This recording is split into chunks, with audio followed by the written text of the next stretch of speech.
An EA-18G Growler sits on the bow catapult of a Nimitz-class carrier somewhere in the Western Pacific. Steam vents from the catapult track. The jet blast deflector rises behind it. In roughly 2 seconds and about 300 feet of deck, that aircraft goes from 0 to flying speed, and it carries no missiles, no bombs, no strike payload of any kind. What it carries are jamming pods. Electronic receivers. Antennas tuned to frequencies the enemy is already transmitting. Here is the number that does not add up. In a carrier air wing of roughly 44 fixed-wing tactical aircraft, F/A-18 Super Hornets, F-35C Lightning IIs, E-2D Hawkeyes, the Navy places exactly 1 Growler squadron. 5 aircraft ready to fly on any given day. 1 squadron, not 2, not a spare. The same number the service settled on years ago, before the Type 055 destroyer entered service, before the J-20 stealth fighter reached operational squadrons, before the People's Liberation Army Navy began deploying carrier groups of its own into the South China Sea.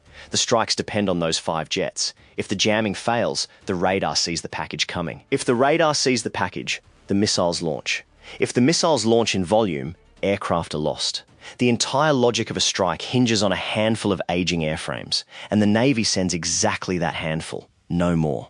So the question sits there from the first second: why 1 squadron? Why not 2? Why hasn't this number grown as the threat has grown? The answer is not simple, and it is not a single answer. It is a layered constraint. Part economics, part physics, part industrial capacity. And each layer of it will make the math look worse before it gets better. To understand why the number is what it is, you have to understand what the Growler actually does, because it is easy to underestimate an aircraft that carries no weapons in the conventional sense. The EA-18G is a direct derivative of the F/A-18F Super Hornet. Same airframe, same GEF 414 engines, same basic flight envelope. Boeing builds both on the same line in St. Louis. The Growler trades the cannon and some air-to-air capacity for the AN/ALQ-99 tactical jamming system and a next-generation jammer pod under the NGJ program.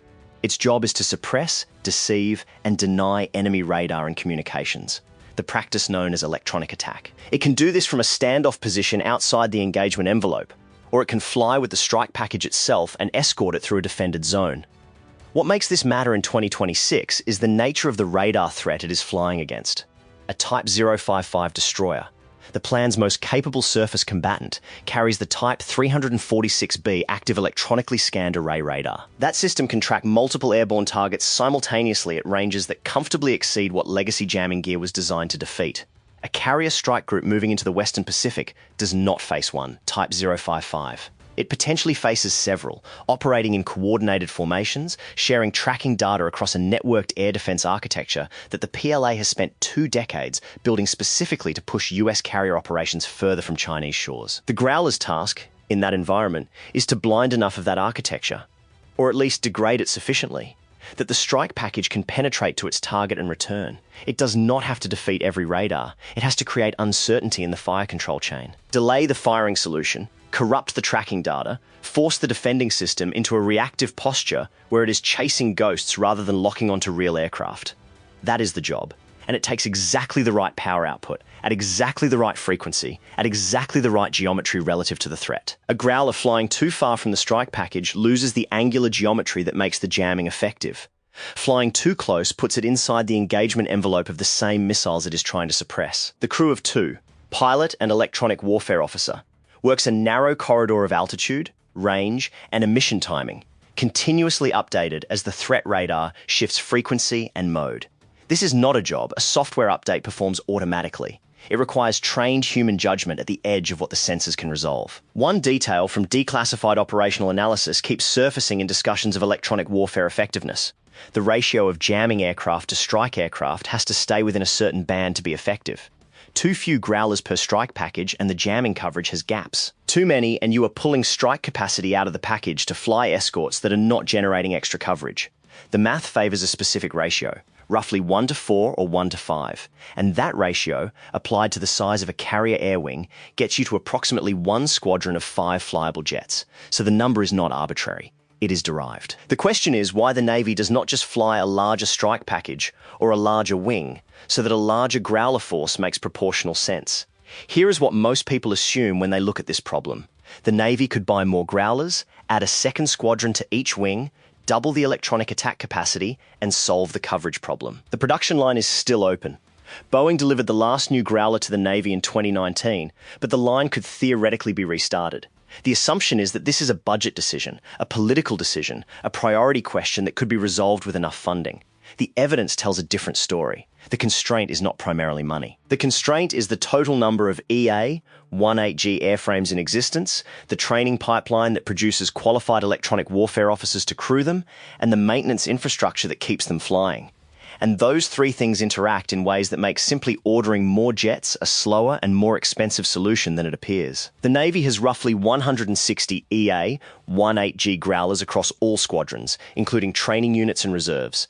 That fleet is shared across multiple carrier air wings, a training squadron at Naval Air Station Whidbey Island in Washington State, and a reserve component. When you subtract the jets needed to train new crews, the jets in depot-level maintenance at any given time, and the attrition buffer the service maintains, the number of Growlers available for deployment in operational squadrons at any moment is considerably smaller than 160. Each deployed carrier wing gets 5 on average, sometimes 4, sometimes 6, depending on availability, organized into a single electronic attack squadron, designated VAQ. What is most surprising about this situation is not the small number. It is the thinness of the margin between what is deployed and what is available. There is no deep bench. The entire operational electronic attack capacity of the US Navy carrier force sits in a pool of aircraft that a determined maintenance problem, a training accident, or an unexpected surge in operational tempo could stress to the breaking point. The service has known this for years. The fact that the number has held steady is less a policy choice than a structural reality. The pipeline cannot produce qualified EW officers faster than it currently does, and restarting Growler production requires lead times measured in years, not months. Put yourself in the position of a carrier strike group commander planning an operation into a contested zone in the Western Pacific. You have 44 fixed-wing aircraft on deck. 5 of them are Growlers. You cannot call for more, because there are no more available. You plan the strike around what you have, and you accept that the electronic attack coverage, while well-designed, has no redundancy. If a Growler goes down on deck the morning of a strike, the package either flies with reduced coverage or it does not fly. That is the obstacle the planning staffs live with on every deployment. The solution, such as it is to treat Growler maintenance as the highest priority on the flight deck. Not above safety, but above sortie rate for every other type. A Super Hornet that misses a training flight is an inconvenience. A Growler that misses a strike is a mission abort. The economics of this situation deserve a separate look, because the asymmetry runs in a direction that is uncomfortable for the side spending more money. An EA-18G Growler costs approximately $70 million per aircraft at recent procurement prices, a figure that reflects the specialized electronic systems aboard, the relatively small production run compared to the Super Hornet baseline, and the cost of integrating each new generation of jamming capability as the threat evolves. That is a significant number for an aircraft that carries no strike weapons and cannot defend itself in a beyond visual range engagement without external support. But the calculation changes when you consider what the Growler protects. A carrier air wing strike package of 12 F/A-18 Super Hornets and 4 F-35C Lightning IIs represents approximately $2 billion of aircraft, not counting the ordnance, the support aircraft, or the cost of training the crews. A single Type 055 destroyer, operating its Type 346B radar and launching HHQ-9B surface-to-air missiles, could theoretically turn that package back without the Growler's electronic suppression. Not guaranteed. The F-35C's own low observable characteristics and onboard electronic warfare systems provide a layer of protection. But the probability of penetrating a modern integrated air defense system without dedicated jamming support drops sharply. The economic logic, then, is that the Growler is the cheapest insurance policy in the wing. 5 jets at $70 million each equals $350 million. The package they protect is worth 6 to 8 times that. The loss ratio, one strike wave turned back or shot down versus the cost of adequate electronic suppression, makes the Growler not an expensive luxury, but the most cost-effective asset on the deck by unit of protection per dollar. The Navy understands this. The budget reflects it. What the budget does not reflect is a path to rapidly expanding a fleet that took decades to build. Here is the part that does not make sense on the surface. The Navy keeps buying more F-35Cs, the most expensive aircraft in the wing at over $100 million per airframe, while not expanding the Growler fleet that those jets partially depend on for protection. The apparent contradiction resolves when you look at the F-35C's own electronic warfare suite, which provides a meaningful level of self-protection that the legacy Super Hornet does not. The F-35's AN/ASQ 239 electronic warfare system can detect, characterize, and in some modes actively respond to radar threats. It does not replicate the Growler's dedicated, high-powered jamming capability, but it reduces the dependency. A package of F-35Cs requires less dedicated EW support than the same number of legacy Super Hornets, so the shift in wing composition toward more F-35Cs has partially compensated for the absence of additional Growlers. The math is not perfect. Dedicated electronic attack remains irreplaceable at the high end of the threat spectrum, but it partially explains why the service has not treated the single Growler squadron as an urgent crisis requiring emergency procurement. The wing has become somewhat more self-protecting even as the dedicated electronic attack capacity has stayed flat. Around the 14-minute mark of this analysis, a second layer of the problem becomes visible, and it reframes the entire question in a way that changes the stakes. The Growler is not just a carrier asset. It is also the only dedicated airborne electronic attack aircraft in the US military inventory. The Air Force retired the EF-111 Raven in 1998 and never replaced it. The EA-6B Prowler, which the Growler replaced, is gone. What remains is the EA-18G, and it serves not just the carrier wings, but also, in a joint role, land-based operations where Navy Growler squadrons deploy to Air Force bases to provide electronic attack support for Air Force strike packages. In recent years, Growlers have operated from bases in the Pacific on exactly this kind of joint mission, extending their reach beyond the carrier deck and into scenarios where the carrier itself is not present. That joint demand is a second claim on the same small fleet. When a Growler squadron deploys to a land base for a joint exercise or a contingency operation, it is not simultaneously available to its home carrier wing. The pool of 160 aircraft is not just thin. It is being pulled in multiple directions simultaneously by carrier deployments, by training requirements, by joint commitments, and by the attrition of an airframe that entered service in 2009 and is accumulating flight hours at a rate that will eventually force retirements before a replacement is ready. What this situation reveals is a structural feature of how the US military manages scarce, specialized capabilities. The rarer the platform, the more indispensable it becomes, and the harder it is to accept the risk of not having it everywhere it might be needed. The Growler has become a capability that the Joint Force cannot operate without, deployed in a fleet too small to be everywhere the Joint Force operates. That is not a planning failure. It is the predictable outcome of a procurement decision made in a different threat environment, now being stress-tested by a competition that has moved faster than the production line. Here is the take that will probably generate some pushback. The Navy made the wrong call when it ended Growler procurement in 2019. The case for closure was logical at the time. The F-35C was coming, the NGJ pod was in development, and the service had to make budget choices in a constrained environment. But the threat trajectory in the Western Pacific over the following 5 years validated a larger, not smaller, electronic attack fleet. The decision to stop the line reflected a bet on the future that the future has not paid off, and restarting production now costs more in time and money than continuing it would have. The strategic consequences of this constraint play out in a very specific way in the Western Pacific, and the geometry of those consequences matters. A carrier strike group is not a static asset. It moves. It operates over a vast area of ocean. In a conflict scenario in the South China Sea or the broader Western Pacific, US planning would likely involve multiple carrier strike groups operating in coordinated fashion. Not because one carrier is insufficient, but because distributing force across multiple groups complicates an adversary's targeting problem. If you are trying to mass enough anti-ship ballistic missiles, anti-ship cruise missiles, and submarine assets to strike a carrier, having to track and target 3 or 4 groups simultaneously is exponentially harder than targeting one.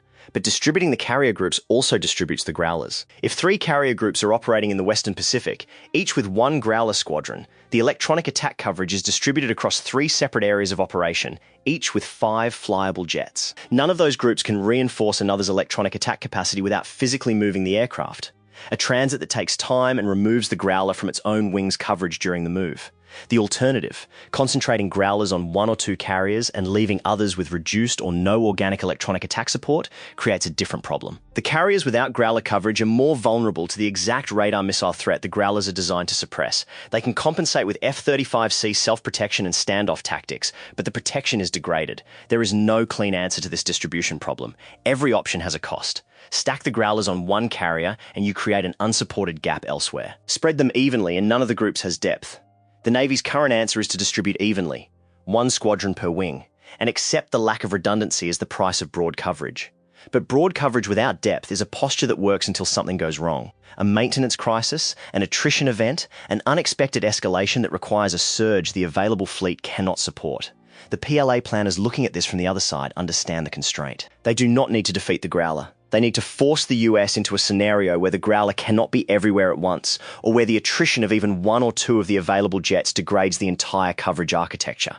The mathematics of scarcity favour the side that can generate enough simultaneous demands on the scarce resource that it cannot respond to all of them. Whether that is a deliberate Chinese strategy or simply a structural reality, the effect is the same. The thinness of the Growler fleet is a strategic liability that grows more significant as the operational tempo in the Western Pacific increases. The human cost of this constraint is less visible than the hardware count, but it is real. The electronic warfare officers who crew the Growler's back seat, known as ECMOs in the EA-18G community, are among the most specialised aviators in naval aviation. Their training pipeline takes years. An experienced ECMO understands not just the operation of the AN/ALQ-99 and the NGJ pod, but the broader electronic order of battle of potential adversaries. The radar types, the emission frequencies, the modes each system uses at various stages of an engagement, the signatures that distinguish a tracking radar from a fire control radar from a data link. That knowledge is earned through a combination of classroom training, simulator time, and operational deployments, and it cannot be compressed beyond a certain minimum without degrading the quality of the output.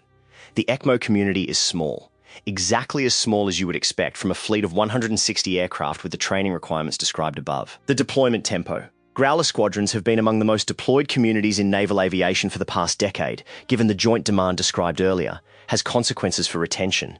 Experienced ECMOs who have completed one or two deployments face a calculation familiar to many specialised military communities. Stay in a demanding career with high operational tempo and significant family separation, or take those skills into the private sector, the defence industry, the electronic warfare contractor base, the intelligence community, where the compensation is higher and the schedule is more predictable.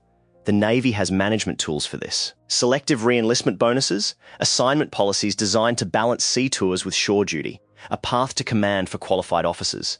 But the structural tension between the demand for experienced ECMOs and the conditions that retain them is not solved by any single policy.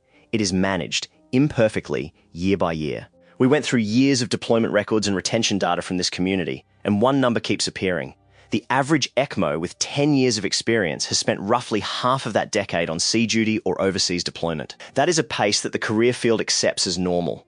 And that normalcy is, itself, a recruiting and retention problem when the comparison point is a peer who left the Navy for a defence contractor job and works from home 2 days a week. The Next Generation Jammer program is supposed to change the capability equation, though not the fleet size equation. The NGJ Mid program, the variant designed for the EA-18G's wing stations, has been in development for years, with Raytheon Intelligence and Space holding the primary contract. The NGJ pod offers significantly wider frequency coverage than the AN/ALQ-99 it replaces, digital architecture that can be updated faster than legacy hardware as threats evolve, and higher effective radiated power in the frequency bands most relevant to current and near-future threat radars. What the NGJ does not do is change the number of Growlers available to carry it. A more capable pod on 5 aircraft is better than a less capable pod on 5 aircraft, but it does not solve the distribution problem, the redundancy problem, or the joint demand problem. It extends the envelope of what each Growler can defeat, meaning that against the Type 346B radar on a Type 055, the NGJ-equipped Growler has a better probability of achieving effective suppression than the legacy pod did.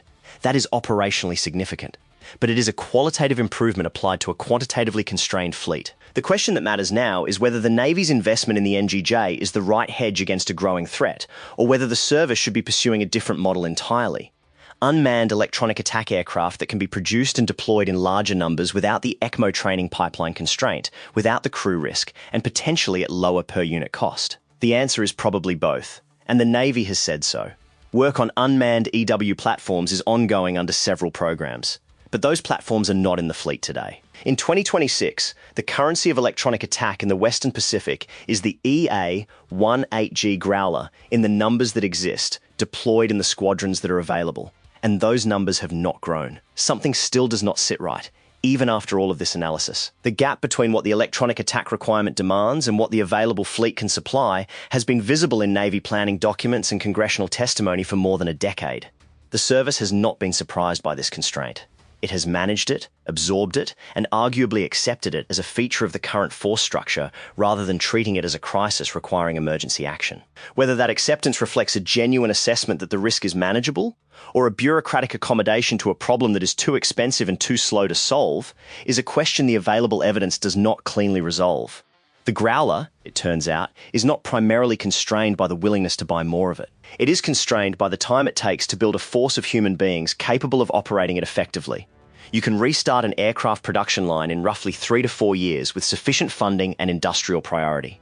You cannot accelerate an ECMO through a decade of operational experience. The tacit knowledge embedded in an experienced electronic warfare crew, the intuition about when a threat radar is about to change modes, the judgment about which emitter to prioritize when multiple systems are active simultaneously, the coordination with the strike package that keeps everyone in the right geometry at the right moment. That knowledge accumulates slowly and degrades quickly if the operational tempo drops. This is the actual answer to the paradox stated at the beginning. The wing carries one squadron of Growlers, not a jet more, because one squadron is what the available fleet, the available training pipeline, and the available crew force can support when spread across all the wings that need them. The constraint is not budget in isolation. It is the interaction of budget, industrial capacity, training time, retention, and joint demand, all operating simultaneously on a platform that was procured in a threat environment that has since changed significantly. The Navy did not deliberately choose the minimum viable electronic attack capability. It arrived at the minimum viable capability through a series of individually defensible decisions. Ending procurement when the F-35 seemed to compensate, accepting joint demand on the fleet as a manageable tax, managing retention with bonuses rather than structural changes. That compound into a structural thinness that is visible only when you map the total demand against the total supply. Comment yes or no below. In 5 years, will the US carrier wings still be flying exactly one Growler squadron? Or will the unmanned EW programs have changed the math enough to add real capacity? We read every response. What this means for the balance of power in the Western Pacific is less dramatic than it might appear in isolation, but more significant than the Navy's official posture tends to acknowledge. The EA-18G is not the only layer of electronic protection available to a carrier strike group. The F-35C's organic EW suite, the Aegis system's own electronic countermeasures, the E-2D Advanced Hawkeye's ability to coordinate the electronic picture, and the broader architecture of suppression through standoff munitions all contribute to a layered protection that is not reducible to 5 Growlers or nothing. The picture is more complex and more resilient than a simple platform count suggests. But the Growler is the layer that operates at the high end of the threat spectrum, against modern, networked, frequency-agile radars of the type the PLA has deployed on its most capable surface combatants and its shore-based air defense systems. Degrading that layer does not eliminate carrier strike capability. It raises the cost and the risk of operating at the ranges and in the threat environments that the Western Pacific scenario demands. The PLA's investment in exactly those radar and missile systems over the past 15 years has been systematic and well-funded. The Type 055, the Type 052D destroyer, the HHQ-9 and its successors, the shore-based HQ-9 and the longer-range systems backing it up. These represent a layered, networked air defense architecture designed specifically to complicate the Growler's geometry, to force it further from the threats it is trying to suppress, to absorb its jamming power across a wider frequency range than a single pod can efficiently cover. The shield and sword dynamic here runs in both directions. Each generation of PLA radar is more agile and more networked than the last, which drives the demand for more capable jamming, which the NGJ is designed to provide, which in turn drives PLA investment in countermeasure capabilities. Neither side is standing still. But the pace of radar evolution on the PLA side has been faster than the pace of Growler fleet expansion on the US side, and that asymmetry has been accumulating for a decade. One squadron of 5 Growlers sits on the bow catapult of a Nimitz-class carrier in the Western Pacific. Around it are 39 other fixed-wing aircraft. F/A-18 Super Hornets, F-35C Lightning IIs, E-2D Hawkeyes, each capable and modern and well-trained. The strike package can reach targets at significant range. The pilots are experienced. The weapons are precise. But whether the package reaches the target, whether the radar sees it coming, whether the missiles launch in time, all of that depends on those 5 jets. No backup, no surge, no second squadron standing by. The Navy has designed its electronic attack capability to be exactly sufficient for the expected threat, with exactly no margin for the unexpected. The constraint that produced this number is real, and it is not easily undone. Restarting the Growler production line takes years and money that competes with other priorities. Training ECMOs takes longer than that. Developing unmanned EW alternatives that are operationally ready takes longer still. The gap between demand and supply has been visible for a decade, and it has not closed. So the question the Wing Commander lives with is the question that frames this whole analysis. Does the Navy spread its few Growlers thin across all the groups that need them? Or does it concentrate them where the threat is highest and accept that other groups operate with degraded electronic protection? Each option costs something. Each version of the choice leaves something exposed. That is not a failure of strategy. It is the shape of the problem. A finite, irreplaceable capability rationed across a competition that has become, in the Western Pacific, the defining strategic contest of this decade. If you have thought about how you would allocate those 5 jets, concentrate or distribute, put it in the comments. The answer is not obvious, and the people planning for it in the Pacific Fleet know that better than anyone. If you want to understand the other side of this equation, what the Type 055's radar and missile system can actually do against a strike package, and how the numbers compare to Aegis, that analysis is next. Stay with us.